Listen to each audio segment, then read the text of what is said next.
জামিনে মুক্ত সাবেক আইজিপি বেনজিরকে দেশে ফিরিয়ে এনে বিচার করা হবে, শামা ওবায়েদ। জামিন বাতিলে দুবাই ল ফার্ম নিয়োগ, জানালেন স্বরাষ্ট্রমন্ত্রী।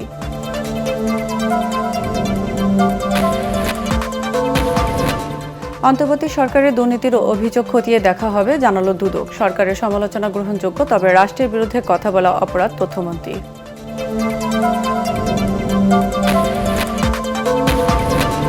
বিএনপি মজলুম ছিল, এখন ফ্যাসিস্টে পরিণত হচ্ছে, অভিযোগ জামায়াত আমিরের। দেশ পরিচালনায় তারেক রহমান ভুল পথে হাঁটছেন, মন্তব্য কর্নেল অলির।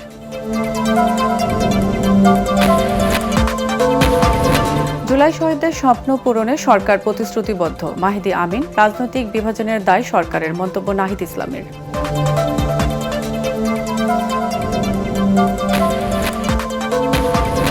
এবং রাজধানীর কাঁঠালবাগানে পারিবারিক কলহের জেরে স্ত্রী ও শাশুড়িকে নৃশংসভাবে কুপিয়ে হত্যা, কোলের সন্তানকে নিয়ে ঘাতক শিপনের থানায় আত্মসমর্পণ।